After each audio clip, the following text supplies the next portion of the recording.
Абу Михжан деген кісі жалпы негізі сахаби болған, бірақ арақ қатты ішеді екен да кісі. Пайғамбарымыздың уақытысында ішкен, Абу Бәкірдің уақытысында ішкен, Омар радиаллаху анхудың уақытысында ішеді ғой ол кісі. Арағын қоя алмаған да. Енді білесіздер, шариғат бойынша мынау арақ жаңа ішіп неғып жүрген адамды ол кезде жазалайтын болғанда дүре соғады. Қанша жазаласа да әлгі кісі қоя алмағанда, тіпті жахилет кезінде ол кісі былай деп айтады екен: мен өлсем, қабіріме жаңағыдай виноны толтырып қойыңдар, сүйектерім ана виноны сіңіріп жатсын дейді ғой. Соны сөйтіп айтқан кісі да негізі. Бірақ Алланың қалауымен ол кісінің тәубаға келуі, Аллаға деген ұмтылысы, оның биік мақсаты бұл нәрседен қалай құтқарды. Осыған тоқталамыз. Және де ғалымдардың осы кісінің тәрбиесінен, тағылымынан бізге не айтатын, соған келеміз иншалла. Сонда Абу Михжан, Омар радиаллаху анхудың кезінде білсеңіздер, көптеген футухаттар болды. Яғни көптеген ислам әлемі көп не қылды, ауқымды бола бастады. Соның бірі парсылармен болған Қадисия соғысы болады. Сол тұстарда сол Қадисия соғысына Саад ибн Аби Уаққас радиаллаху анху әмір болып баратын болады, қолбасшы болып. Сөйтіп сол соғысқа жаңа дайындалып жатқан кезде Абу Михжанды ішіп отқан жерінен тауып алады ғой. Сонымен қатты ашуға берілген Саад ибн Аби Уаққас осы жорықтан келгеннен кейін ісім семен болсын деп бағана Абу Михжанды байлап кетеді ғой есік алдына. Бір ұстынға байлап кетеді. Сонда әлгі кісі жылайды ғой. Мен қанша күнәһар болсам да, мені Алла жолынан қызмет етуден тоспаңдаршы деп жылайды екен. Яғни Алла жолына барудан, Алла жолына қызмет етуден мені қайтармаңдаршы. Мені соған неғымаңдаршы жаңағы. Мәжбүрлемеңдерші деп бақырып жыласа да кетіп қалады Саад ибн Аби Уаққас.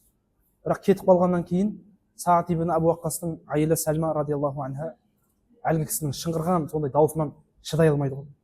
Барады да жаңағы сарайда ғой енді, үйдің қарама қарсы бетінде: ей Абу Михжан, не болды саған дейді ғой. Сонда әлгі кісі жылап айтады да: зәрең дейді ғой, ей Сәлма, мені босатып жіберші дейді. Босата алмаймын сені, айтып қалай босатамын сені? Сен мені босат, егер мен осы жорықта өлсем, онда сендерге тыныштық болады. Екінші жарым сендердің миларыңды ашытпайтын боламын дейді да. Сахаби ғой. Арақ қоя алмайды, тәуелділік деген нәрсе бар. Қоғамда бар да ондай тәуелділік деген нәрсе. Біреулер қойғысы келеді, оның арам екенін біледі мысалға, бірақ қоя алмайды, насыбай атады, мысалы, біреу темекі шегеді. Әртүрлі тәуелділік та оның бәрі мысалға. Бұл кісінің тәуелділігі не екен? Арақ ішеді. Қазір күнімізде мысалға жастар бар. Енді ұлы сөздің ұяттығы жоқ дейді, мысалға, Құдай сақтасын, порнографиялық нәрселерге тәуелді болып қалған. Оны көре алмай, көрмесе тұра алмайды. Лудомания дейді мысалы. Неше түрлі нашақорлық дейді мысалы. Тәуелділік шыға алмайды. Бұл кісінің өмірі қалай шығу керек екенін бізге көрсетіп жатыр ғой. Сахабада. Сөйтіп әлгі кісіні байлап кетеді, байлағаннан кейін зар еңіреп, мені жіберіңдер дейді. Әйелі жанағының сондай зарлы даусынан шыдай алмай барады ғой. Ей Абу Михжан, не болды саған, қойсаңшы десе, мені Алла жолынан қызмет етуден тоспаңдаршы дейді. Егер сояқта қайтыс болып кетсем, онда сендерге тыныштық болады.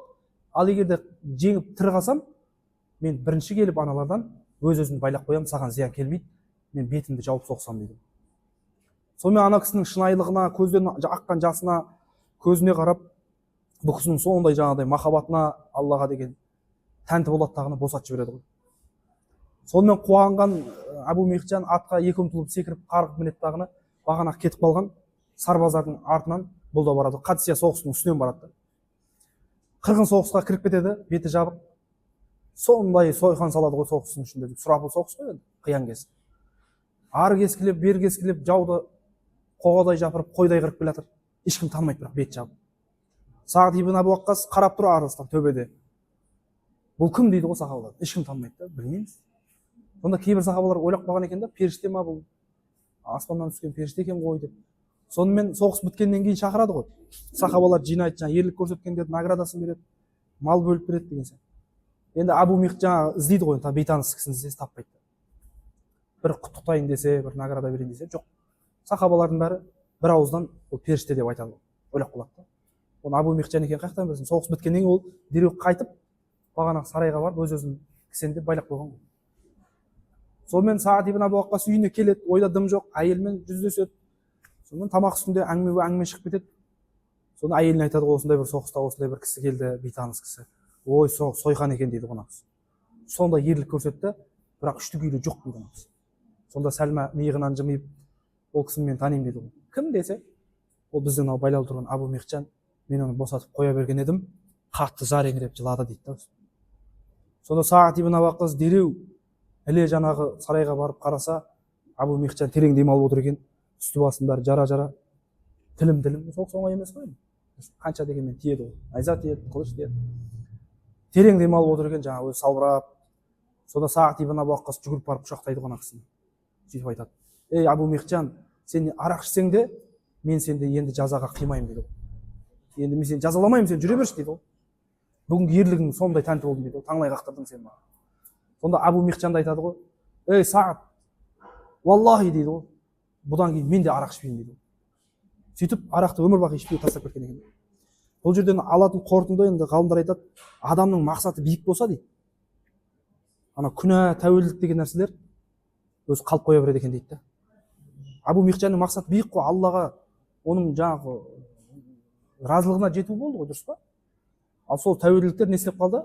Уақыт келе одан ара жігін ажыратты дейді. Сол сияқты мына жастарға айтарымызда, қандай да бір тәуелділік болатын болса, мақсат жоғары болып соған қарай ұмтыла беретін болса, Алла тағала ол тәуелділіктен бір күні ажыратады.